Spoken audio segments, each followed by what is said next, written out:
Fango Jado Kono Comborial Estate Gansel APS International Jamal Kafoy Appro Service and Smart GSM Technology Safaro Baby Mariama Diapers Wolle Bulobe Kibaro Nyinkoro Tolle Dum Fana ya Bambu ya Fasa Mba Fulola Damin B Standard Newspaper Kibaro Bala ila Kibar Zalamimu Seni Daboti Akodem Minnene Kiranung Information Ministry Anaka Hadamadingol Lanyanto Kela Bangkokan Dr. Ahmad Skatel Jane Gunjur Dingolamu Andar Savadaring Gunjur Lek Gunjur Police Station wala ya commande pour ayta satar ke ay sinendir ke ko do la mialon kom ato mandia akonyento kibarulu ya itande ko Ahmad Skatel Jane niaje police liyata commandi ay kabe dending pipe dolla mialon ko wole kan no samba ka dundi gunjur bato wo konyin e kamandia Dr. Ahmad Skatel Jane anin gunjur dingo dolu mulialon ko yo konyin kelenum bake pour kaje ko akana ke ila banko kambayri ko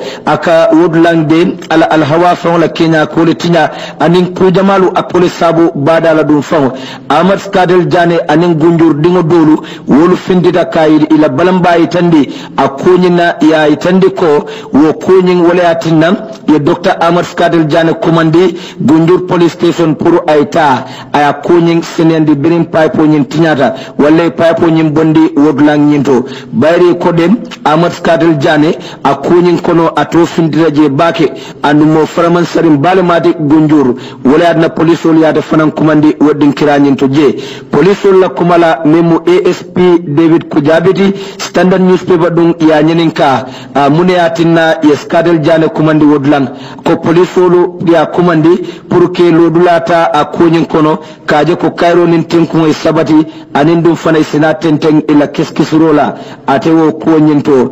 itande ko konyenden abebe bulle annun ba konyin be sambalanin silo la bayri polisolu wolle be maranin purka luwa tamandi atanyin gambe banko kan Dr. Ahmad Skatel Jane ya kumande gunjur police station pour aniye nyin karnin jabir sodo wo konyen birimbodo mbadi ngulu Captain Malik Boy Standard Newspaper ya 7 komande ka fanan to fintitanum mol kono mulyalon ko e kolle ka mol fa ya jamme banko nyin kanjang birin kiskisuro nyin keda inata kaje ko yata tumi bunda minto memo ko ay kena musole fa Hamza Barracks wo keda sojaro la bunda doti ni be dun kam banjun wo korda min bije ka yata tumi kay faro anene faro ki jele bari birin mulbe serin kiskisuro nyinto inata ka konyin be kiskis yaje ko ate to mandu wo koto ko ya to bondi jele ya to senendi jele dum folo bari sojaro la kumala Standard Newspaper ko biring ini wodiamta memu medio lamin sanyanti woy min foy wolem nyente ko ateta fono la ka tobota ko nyin kono le burey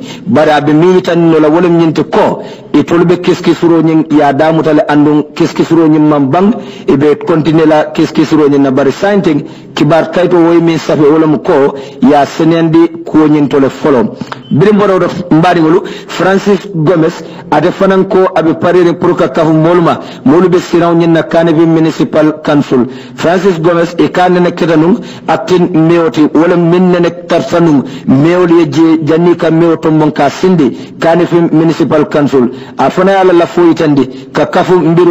mbirol mi alon ko asiata bake mol bebe siraw nyin nyin kan banko kan ate kode ni ate tombong ka sindi Kanifing Municipal Council la sirawto amanta sulatu la mankoto abe bele dadun la akonyin foybe political party la kono bang foy mandara political party do banni be Gambia banko le kan ate bil wole fele kefa sa pour kaje ko Kanifing Municipal Council lafta minna aswadile la anata laje fanan kode abe do ko balu abole kela atenyin Kanifing Municipal Council ay ko ma fanan sata bibbe dendim pour ka nyato kuntuke corruption la wole mu tapalal nin nakarol mulka ke do ko bundalto anin Kanifing Municipal Council la bundat ko ajarta pour bunday lo membo ko nyinjibe la pour kaje o kana keno jannabe kelam kamin fo commune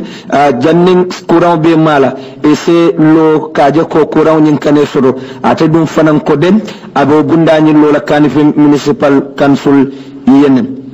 ya jamme Standard Newspaper la kibar taralu ya safe e kay korda jamalu mulyalon kay wolle sodo kombo south anin kombo not kombo south damba ikay kordal min suru jata fo korda tang anin sey kombo not korda tang ani worowla ASP del balde mi alon ko police wala mati atele dum fanan yenyi wanyaro ke jane commission nyatilingola jambur sate kono ako ya jamme korda min sodo je wandi bojang wala ya diala kabira la foyitandi korda la je Director General Mimbe Gambia Tourism Board Abdullah Haidara aya fo ifo je ko kordal mi alon ko wala be kombodot korda nani kada fo korda tan anin nani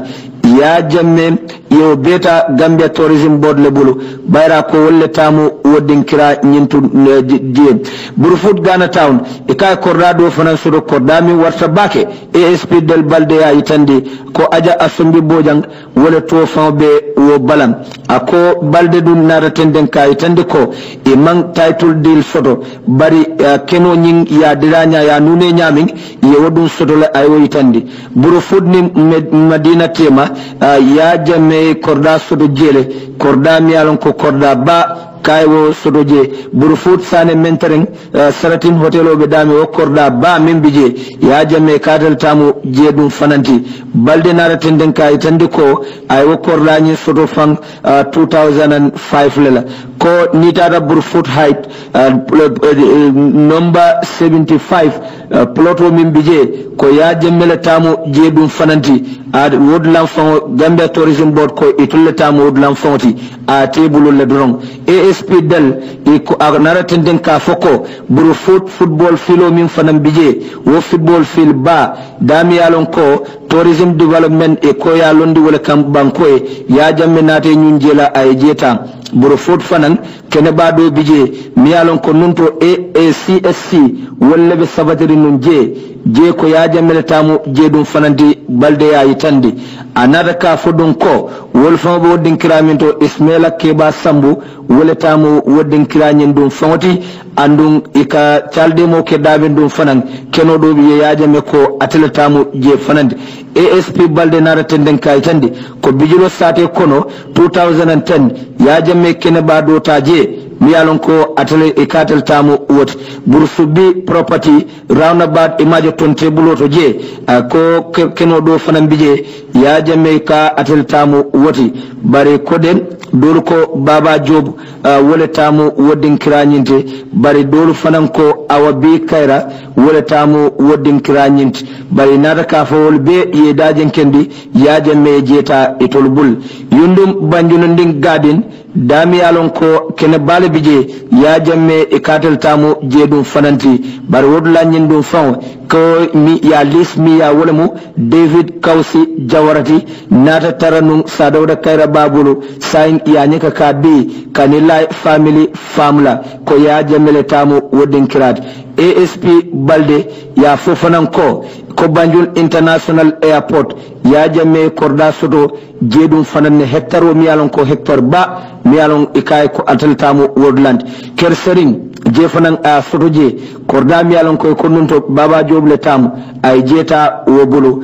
mi alon ko Modu Kamara wole tamu wole na tarnum je ya jamme ye korda nyinta yaram Bamba Housing Estate ni tata jedum fanan ya jamme korda sodo jele mi alon ko ya di kanilay family la wo korda nyindum fon a sodo ka bondi taf holding ne bulu mi alon ko Gambia dingolo mu annun compagnie le babulu jang wo Mustafa Njai ay tandi kiskisral la ko jamme sojarul le kinan nun atekan mi alon ko ye kenolu nyin sang dala mi alon amansia fang dala si wili kemi fula dorong ye keno nyin sawol sukuta property ay keno sodo je fananne loya Edward Gomez ya lis wole yanu ya jamme nata kata Kersering ay korda sodoje Amadou Sanyangbe sabadirin damin e koyo di mi alon ko aja asombi badi wala mu woti bijilo fanan ya jamme kay korda sodojele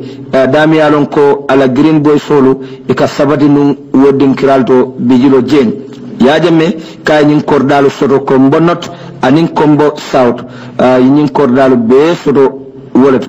mansa kunda dum fanan fele ibai tandikan standard newspaper la kibar kaydo bala ko diamolu ka kenun banko kan kibaru dul fum fanan kadi muliyalon ko e manke kibar sahayarin minister bunda miyalon ko lobe maradin kala mutandiro nin chokoy noro la mansa kunda la bundat wol fanan nada ka diam ka kodol mudake senende ay tandi ko minister bunda mulbe maradin tilimola kola diamo ketanun ko wol ko contrat ko mimbe samlex ni mansa kunda tema o tinyatale minister nyin kalafta wole tonyan la ka senende ko wo manke kuti miyalon ko minister le wofo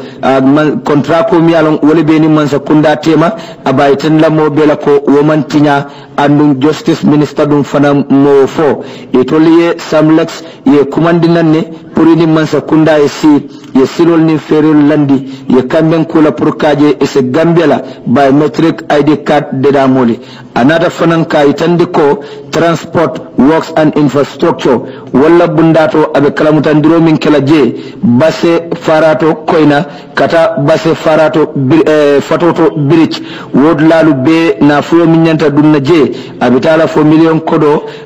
abitala fo dollar kodo million taworo wala anil lulu ibe min dun la proka silo nyindera bara kalafta ka senende ko wo kodo nyin e mangambia don tala de pour molse wodum fanal long ministry of interior wo kada bundati mbe mararin banko tanko kono kola ay diamta wol fanana karola ko niaji be banko kan sai farulu siada dul bije ka kidol famota ka boy molu kan kela bitekol dum fanantinya kaba fula jama molu be ko inspector general of police ila bunda mimbe mararin banko tanko kono kola woldu fanan ba katara bake katamanin luwala kaje ko moliye tilimbali albula banko kan luwa kanin nyamin asake nyama andu kode ibela do ko kala a nyamale e manta silala e manta ko madum fanan jibela ibe do ko nyin kala ko luwa dun ya kanin nyami foreign affairs Gambians abroad won bundati min martam Gambian bantala banko temola anin Gambia dingol mulbe sabatirin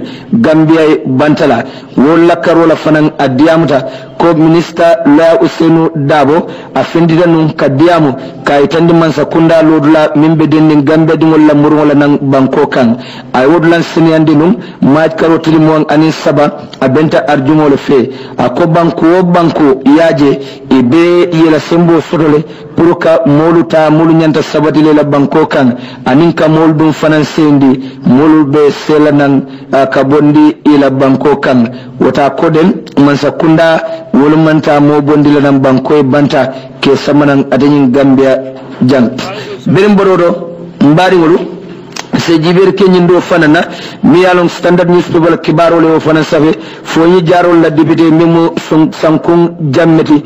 ko abay tandilam minister bundaram be marani tilimola kola e tolbe mon kiskisul le kekan haruna jadala fato min kedanun kanillay sate kono honorable jamme e kayin kuma kan fo député la bungol fo membelorim banjun silo kan kabring idambalu kacata num wo kola nin kibartalal nada kaca sodo ayo konin itandi la jem ay tandila ko haruna jata afata num banko kan kabri waliyo kiranun kanillahi e kanillahi dingol findida e be balamba ay tandi kan silo kan nin economic sojarulu wol fanan be wodlang wonata ke wali bati dambal tema fatina economic sojarul fan e kido fay wonata sababu haruna jata la fala bare biri woto e commence kunda e jikindi koy ba ko nyi kiskislale bare hanibi e manko ke woto kabe minister bunda ambe maren tilingula kola e tolube mone kekan haruna jadala koto e be mun kiskisir la kekan pour kaje haruna jadala ko e se wodum fanan long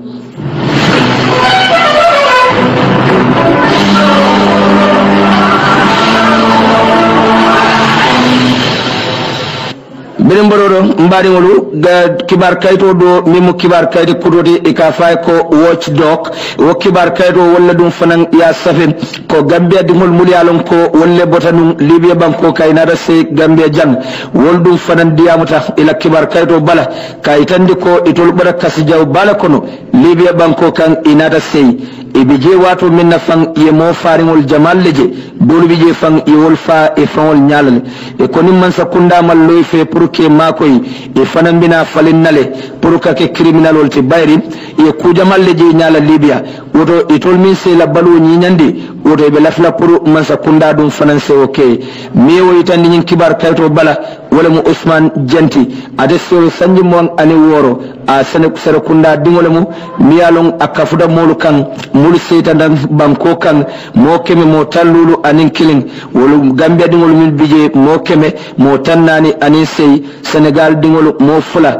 jine dingolu dol fanan be kono musutan anin saba wolle be wonalal nyin kono ate nyi molu min seta nay ko jamal be kono wol siyobe sanji mo ye wol soto andu muliye mako pour ka senam wala mo International Organization of Migration o kera dunia la bunda badi minka tamalalu mako ni pareta muruna nan ila banko kan ila bankolo kan Usman yenyi tandi kibar talalla ko ila nyi silo musila dimindim balet andi ngani mi surunu wala mo pour kata kadum kata minin Libya la kata tuba banko kan ako Libya dum biri bije ye ku jamalu e nyaay wolle je nyala ko do fama bija kabu kala kata kundingo be dunna wo konole bara itande ko e ka domorol min fango dile la je makarono le mo anin mentango e ka min ka kan lolu e ka wala dile le tulke puka wala wodin kira nyinto jem ko Libya ay ko dolu je ati fonto lano la fan kata le dunta wo ko nyin kono ko jemu dlalti dami alon dula jaw balum ko kari woro ayata solon abe bunjawo nyin kono je e boyta kan ne doron ya muta e birin akanata woto e nata ka muta kotenke ya samba Ben Wild jemu dlalti ka muta Gambia dingol samba dami niye muta anim mo kotengol kabe woto e kanyanta dalasin mili flakke mi worwula anyanta wole jola je pour kaje ko ya bulam ko ya kanim minna amo sodono fanantarta je a kata ala ferel beta mandi fa kanata wo kasibungo nyinto Usman ko inata ka muta kotenke a dula dolto milialon ko ay jorol le keje fanan akay ko do min bonde pour kada nyin Libya silola atara fo dalasi wili taworwula ay min dundi kata nyin duma silola kodun sain ifle murunta nan banko kan ibe mansa kunda kanina puru ase mako ye loife ke mako ni wontende itol fanan bina fale na bayri akoy ku jamalu ye wolle je Libya modol bi je wol fate nyaala jele anda ko mus jamal fon be kono je mul yalon ko wol badar ay do fon fo ako biribe ifutada naija kata saba ila moto pantanu wulo kono jele birim moto nyin lota Nigerian musu fulabe moto nyin kono jele ko drive na raka foy pour ye mako ye moto nyin nyori e tolbe jem akade wo jitalde bari musu fulo nyin wol koy tol batatale ye drive dani pura ye to moto nyin kono ye funyande bari muso nin kelman killing beri tol ye kuma kan nyin fo doron drive kam fada ay muro wutu wala nyama ay tol beso do siso do findoto wol be fada o dama ko wol be fada afon simo kan wodula nyin tole ay ko woto ibe kumandir kala mansa kunda la police loifen ye makoy ye itol fanan nyaaje fida Gambia dingo do miyalon ka fay Mohamed Lamin Bob fanan diamta woj dokla kibar kayto bala ndowan abota wolto lowanyomi district kata ka nyi silota 2015 kata tuba banko kan pour ka la balwo nyi nyande bari alamanna kiti ala dungola tuba banko nyin kan ko sayndum e fele nata murum fanan be commande kala man sakunda le loife ke makoy Mohamed Lamin ate fanan boda abenul Libya le Gambia dingol mu anata sey ko jomor jawbalu e kawle dile la Libya akata wota fala moyde ay nyin duma silo nyin ta bayri duma silo nyin amanke dulade dami alon ko abetara birim mbododo mbari ngolu His Excellency President Adama Barrow afanan mansa kundala do kulalu e nyanta sila puruka jiber ke kullioke National Development Plan minna mansa kunda nyanta tamala minna puruka je ko bankola do ko sekeno anyam minister dum fanan binala president nyatilona ka yitande e toluye lord lamin tawoto bari biring His Excellency President Adama Barrow ni yemitu sodo ayita dila ko ibe bennale annum iba kol je fanan jibela nyatotal ni yirwal min sota o ko nyinto kibaro nyinto fanan ibe jama mol be kala mutandla ko His Excellency President Adama Barrow abe mitim bakela jara soma e kabe mitim bakela jara soma ni sibito min kanaten be mitimo kala je miyalon ko abe kala kanyo mol sendi nyokan wo mitimo abole kala jara soma je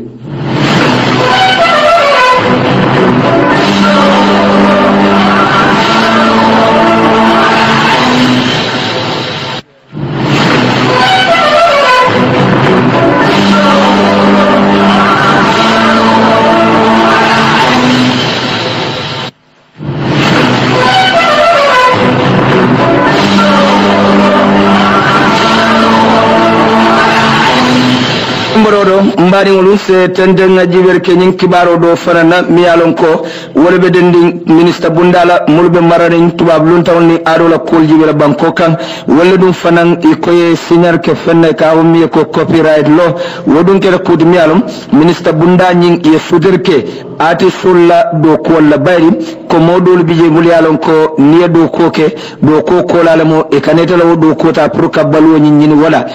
atinna dum e wolwa nyin dum fanan sina pour kalo ati solfe ko fanan ma koy kaje ko ise tinedo mo ila do koto e fana e woyitandi atawo dinkira nyintoje ande ko alfa balma beta je mulyalon ya signaro nyinkije biremborodo mbadi ngolu burfoot ward ila mol mimbe parerin pour ka council siraw nyini wodinkirat wala fanandi am da fara newspaper kibar kaydo bala mi wasabe wala mu fatumata ke jalloti ko nyimmo sabolu be burfoot dingolu jikindi ko nin iye place nyinta ibe do ko balu ibole kala wodla nyinto burfoot dum musatelti dami alon ko animo warta bak bayri babije chalo kamuta damin bar silo bije mimman kat marse kende fananti je garas tije muluf be mulyalo be parerin council ya nyinna e ko nin iye tol tombong e be wodo ko nyim be kala burfutum kolien min fulo di am da kibar talaliye wala mu an sujajuti APRC millondi je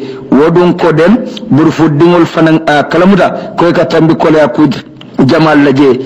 ko min kontano warte to fen wala mun ne kumandiro ke APRC mol ka finti ke danko ila kumandiro la wota ko o mu kontan ko balaji andum ajikira ko abe siron tala na siron ta dum aba katalo ba ke kaje kayro nin kambe ngonin do kolu wala se ke burfud la wodlam afana yewo yitandi ko birin ati molu jikindi wo nyama do fana miyalon ko wo fana UDP United Democratic Party le wolondi ka fay ko Suleiman Kinte o fana yeji kol warandi bakede ala karola akonin iyata to mon ka ke kansuloti je abe do ko balle sambala nam burfud wodje bayra ko ne burfud sare ko no jibe silo miyalon ko wala dunta burfud ko na silo man betia marse kende akko fana tije gara so fana man soto je ko niyata tombon kake kansuloti aba katala bake mol kanamo min jo asewo namo nyin dundi wodo ko nyinto ay tandi franco burfudun kolu ika kola ku basoro karawla karaw dum fanan nyanta sembo sodula je kaba katala bake pour kaje ay ko dum fanan be yirwandi niyata tombon kake burfud la kansuloti wada kabe komandir kala burfud dingol bera police quartier fay ate dum fane Ousmane Camara memo independent candidate afanan belorin amantara lorin patio patile koma kabe siraw nyinna afan kumay ay tande ko atede niyata tombong kake kansuloti burfut kabe do ko balu abe wala kelaje kamara dum ko niyaji be do kolmbe burfura ka warta bara ko niyata tombonde abo do ko nyimbe kala namol miyalon koy bolle tala e bolle dum laka do ko kende baluke projet kol miyalon kabe burfut dingolu nafala fane kumandiro ke burfut dingol la pour carte fayaye biremborodo mbadi ngolo Borderline International Cultural Festival womo cultural festival bati miyalon ko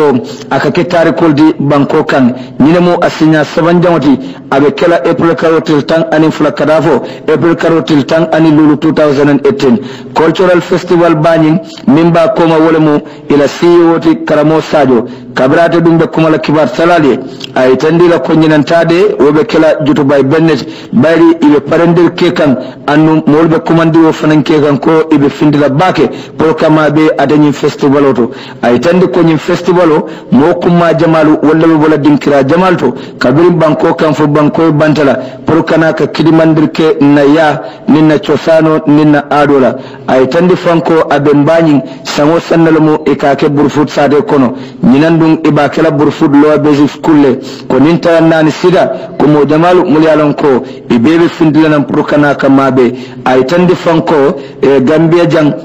mo kuma jamalu mulyalon ko plastique balle muyti wala ay wol be commandi jele pour kaaje ko e mabe wobbe munyinto abo kono minister mimbi maral fonninkel la kola honorable Gomes honorable Baba Galle Diallo député le Moussane Mentoring ani Mamadou Camara Foni Bintang Mr Demba Kota Bojang chairman Burfoot VDC alkalo Malamin Kadior Mane Burfoot alkalo Sensi Mane Madiana Talib Ahmed Ben Souda UDP KMC Memorial candidate Moturo Dabo CEO Vision Development Foundation Keba Mane Animo Kotangulu atinin cultural festival ba ay tandiko compagnie miyalong e ka folle Dabo Jula Estate Agency wala bel wari tol koma ke fasa akoni mbela pour kaje ado nin ciosano wodun se lonno ay tandi dum fanko e jalol dol fanan komandi mulyalon ko Gambia la jalol lam andi e tariko dum fanan long e ado long ay wol komandi je pour wol fanan bese tulon kije ay tandi ko belluma nyim fon aramiso pa bobo jobate wala dum be mabela anda tel dum fanan be tulon keraje wo arjumo nyin tata dinding jobate yo fanan komandi pour ye mabe pour ka tulumba kije Gambia artisul fanan jamalu mulyalon ibenyanta mabela je INC badi bonka broke anne mo kodangolu artisul dol mul fanan be bola Senegal wol fanan be nyanta mabela jele cultural group wol mama limbo ban kumpo kankurang kamajor anin sali abeni wol jamalu be nyanta mabela ja cultural festival o nyindem e kaka kuma bake ko kibata taralu ya itandi nyami mbadi ngolu birimbo woto nse jiber ke nyindo fananam ka fodo membelorin sanyan nemisak ka vay ko sanyan nemisak cluster association ma karotil kononto wolle dum fanan ni la kafudin jamalu bodate wo sanyan sadedo e koytata ka fuda e bala membe kanifin estate ka konton bari ay tandi ko birim e fuda da je ye bunya ba ani hormo ye wala sodo je ay tandi ko alaji ma fusise wala fon la musol nata kinilti memo dado jalloti nin dade wolu be molti muryalon ye bunya bake ye jia ate wo dinkira nyindoje wa kafonyin ila executive committee wolemu wol ko ibe bunya eko ibe kontondiro dandula be fudandla ate nyin alfalla annum fanan ibe duwala ate nyin bankoe ibe duwala wo alfal dum fanay ya tandi ko ila kafolla nyadon kol mu nyinati memu buba jalloto president anin kurajata vice president per bas secretary abasedi vice secretary mariam mendi treasurer aroki bayo PRO mam chati assistant PRO Fatou Manjang audito ila yamar laldu wallamu salimatu siseti ke ba sedi assistant ya itandi ko nyin alfal be nyatilngola biri fotoda je ye kola ye kum bunya ba ye wala fotoje annun kafonyim ko ya lo min kan wolam proka moluma ko mbadingulu kibarolum mbe wotulale jannabi mbitanen kankularol la sign smart GSM wolle ko ebe jamamol be kalamutanla ko Samsung Galaxy J1 J2 J3 J5 J7 أعوذ بالله من الشيطان الرجيم بسم الله الرحمن الرحيم الحمد لله رب العالمين الباري ولا مسسن كولا ناتالي جنب على تنتلا سبحانه وتعالى كولا بسلكي لا صلى الله عليه وسلم بنقول لا تنتلا وكولا ببادي وتنتلا من كتاب باكر جلم فاتي حيدرا الحاجي كيبا دابو فرانس يوسف جاوني أمريكا بالان خليفة جنرال بالان سونكو فنلان نيورتا جاجيو سبين أنين بريسيدنو كتان سكرتري جنرال من كتا محمد لامن سيسيتي أمريكا ببيتين تلان بالجايلا أنين مول من يالون كولي كتا سببو دفونيو فورو مول لوتا أنين من كافاساي نيغول لا أنيلا نافولو نين كامالا كايرو سيسابتي سنغامبيا كايرو سيسابتي دنيا كو الباري ومسا سنكو لمرون تالي جام كولا ميالون كو علين ساسي والله سبحانه وتعالى ko nga tandan la toujours mbika diamu fo ni jamano la nga kuje mi yaron ko a beteyata molto walla aman beteya molto otumolen kas kuma bari na kumo ben ka lamu ne ka wonam nyinte ala subhanahu wa ta'ala ayaje nyadi la anim mo kendo na video don selta kan banyinun kolom mi yalon ko ay min tandi wonam nyinte ko ala diamoto ko banjun womu satele ti mi yalon ko kay yena ma satele mo lam suru alle tamu woto UDP e min londi je ka fay rahilo itolte carte fayla min alafta pour kan carte soto ay ta dulal min boko manin ka satel badibu be nyamin anin kiyam kontol be min laada baadi mo nyinna ko to wala nyinti ko hasidolom andum hasidodum ala dundulate fo dimba kato min bate bulala nyin kuma sifa fola na mira ntela jero ta man alfa taranda fokol anda ka diamu dami wala nyinti ko misal fen to nga min kalamuta amanke abe bantala bankol ka andu nata min kalamuta la koto molo mi yalon ko amantara do ku saharin fawla abulo be fenna koto mi yalon ko wala ya fartendi min keda drok wa foto o ta la fa tenkun bulube duma simbe duma sabe duma ala fa tenkun aya hakil tun dinni wala mati wati jamal ba nyato mi ya si tubabu no na korta wala ay fata mandin kolla mandin ka mo batan lijande min malbal ya tatati min tinya tatati min kasara tatati ya jamme waya dabu la mandin kolla jambara laji ba laban kidinya ando sembo bala na fulo babul kango babul alafta kela ko kela aka watile bara laji be kabira datilin mandinna wulna tinyata yin badi min ka siso konton banjunna la fay ko ta tariko nyinin kaban banjun mu nyomi le tati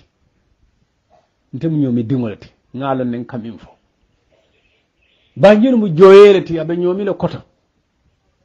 namo ka jomu nyomi man salea nyomi le ka banjul difen anyabe nyama aman jam fafam ali nga kiskisiroke ni Senegal bondi banyunu kono ye nyomi bondi banyunu kono banta kalum ja ba job ikanyul la moy mboj wol karakili mo be bota Senegal la nyindol bota nyomi karado la baadi misim ala afonya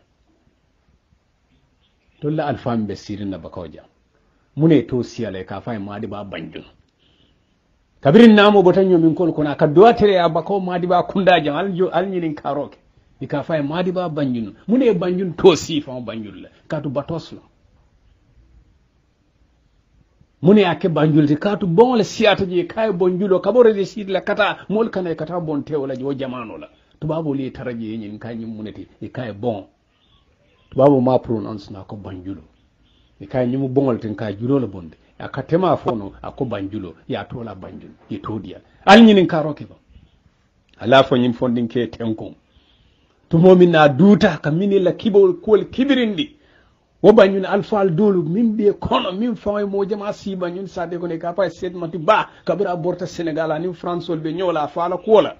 ana la talibul borte nata ndaba ko jande kunda jande te fawala bungo itambita ni mo silo le tata jinna alfa koto kabiri futate la silo dante ay telifu la fo sabakije afa situation no jiba ko kebaye ko ntemu sama dolalti talibul siyatan no aldula dinna na tarawta ya sancabadi yele kay sancabi wala mbakaw sancabadi ke bañi fon alana mo nyima ba sit mati ba atelo taro kono muske ba wuluta nyala je ya to ako yawdi abala wa ma harjelti ya tole ka fay mati anata bamba ko jannato afele sonina fure fele larnya sanwa sai kana siyare lay tol banyun ko libika tamidula e kana jande kundale kurona fe ya di imam la ya di alkalle sarasatela ngatanga kafuje ngake o buñale ben ni tema ni hormo altol dinnol nalman kul kalamata alta nyinin karo ke ba kanyim min falite banjuni ni job mu jamalti tarawalle mo be alon ko konton ate banda banjuni ko manin ka dingol tarawalle mbojannati alta nyinin karo ke fo ni min bota Sénégal ko bara be bojam alta nyinin karo ke njaay mu jaralati alta nyinin karo ke njaayol be man mako man sonko man njaay yeb jaralen jobi yeb tarawalle len mboji yeb bojang len laaj len bo buggee xam tarik da ngay laajte alñinin karo kay koy Allah ite min ka wuru banjun wa kole ite te siso konkon na no banjun na katu bi duniya kono banjun lebe a capital kemeni taworo lani lulu njawti min fota duniya beti ike mune kibiri mune ono kata leki hasibi asifa le atinna je man denano ni tate din ko sinda manduri saje fonko nata wala tin nan aibe ko jama ka keje o jama'anul la ala natan dema iba kate ka kul sai ndanyam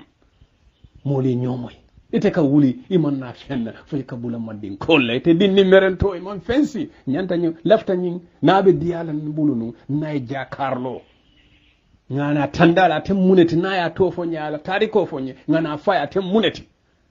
fate mun soto banyuni kono fa ba siso konkon na banyuna dol ko time woni ko mi bako dingo fon ko kata banyuna ka fo ndo kan titaje ni tata je nyine kan soto je abi ke danko e karkiri mo be na ta siten na jannuto afene na fajara nyul pipeline ñu ya be di tolle la ali jibe be cew be tolle bu man sino sate to so to hite be siso konkon na munel lo sate to akata min muytela problème o to wonum ñinti wolete siitu babu di tata ñinirol la ni korto ñinirol la je ko do kata bare fata man din ka dingol la fata al falla ñim banko kay ka bulela e ka kuma foy ma min man soto UDP ning APRC ning PPP ko munete siwoto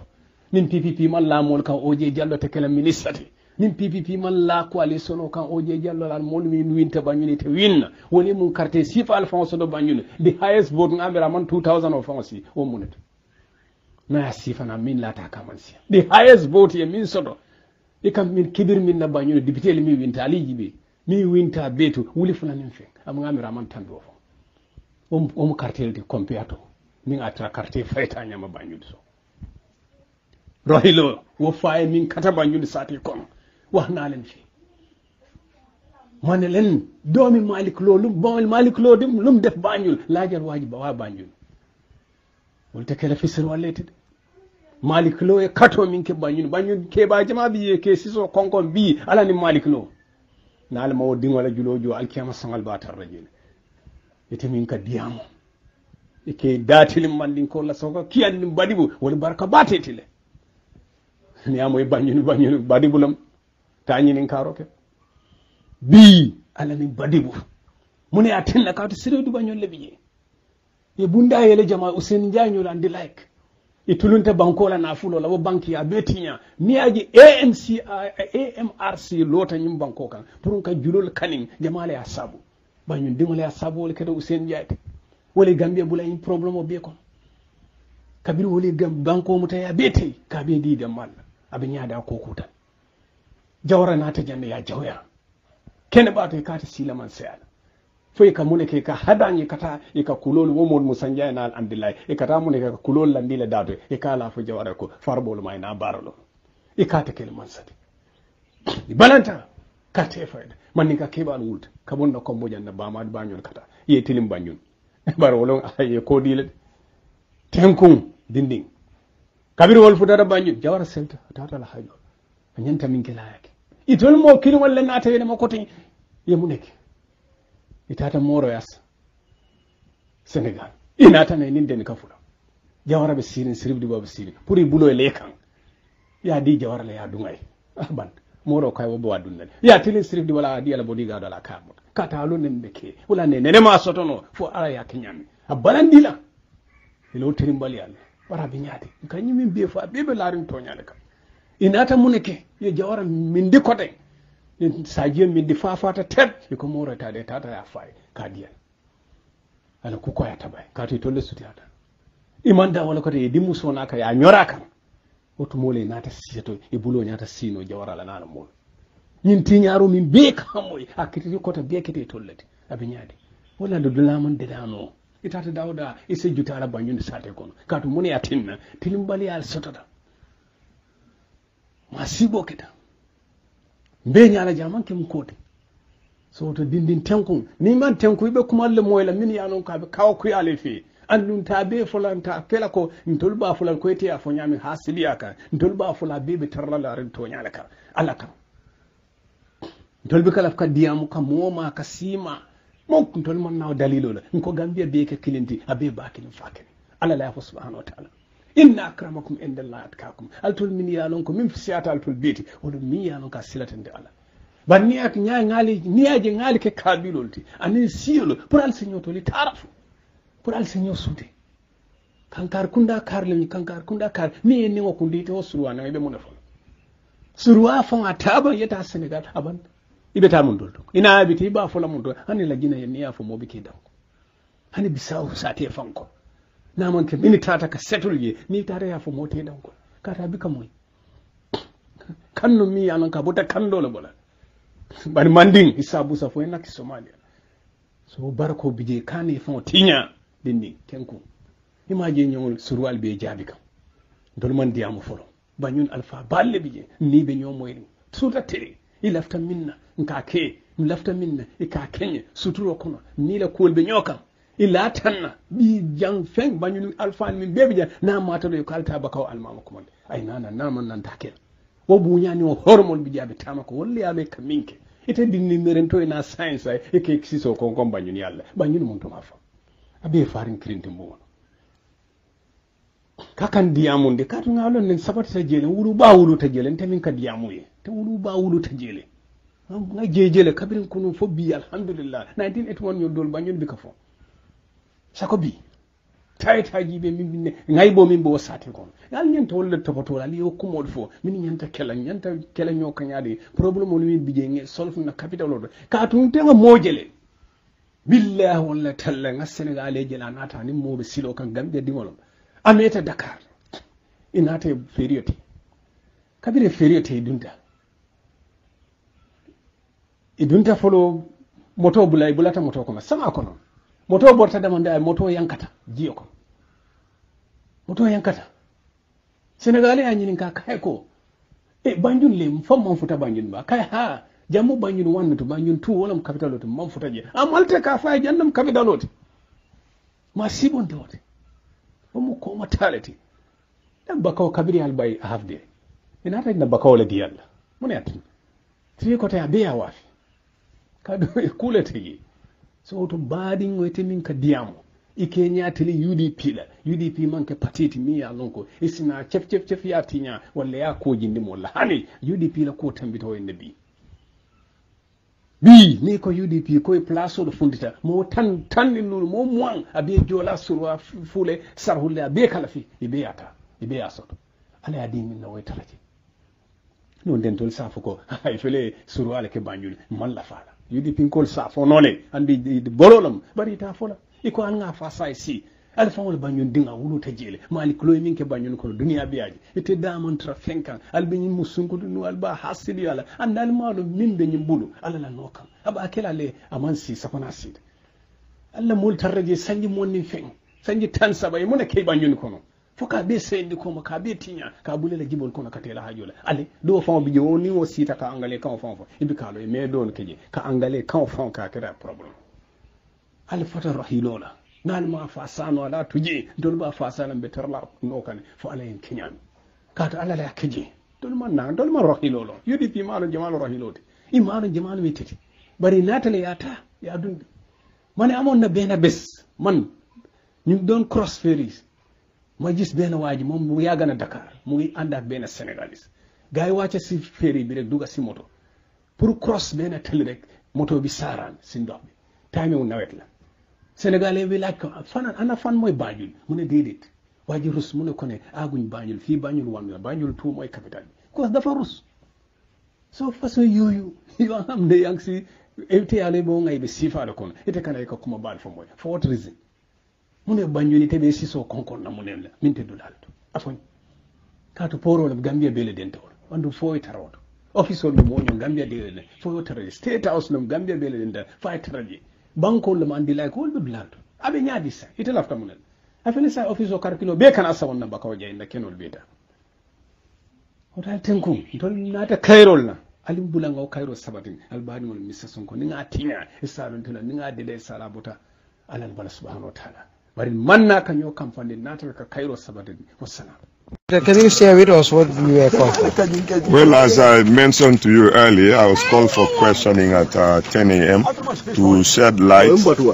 on the Golden Lead saga, particularly the community's removal of waste pipes that were erected illegally by the company, the Chinese company, from their factory to the sea. And I understand they're doing investigations into the matter. And I was called, and I came definitely to answer any questions they had. Can you tell us some of those questions?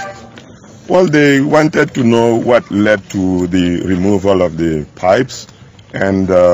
you know, they were there when the pipes were removed in full force. They had the police intervention unit there, so we were not making up any stories. But I know this isn't something that we just decided to do overnight. We had a series of meetings with Golden Lead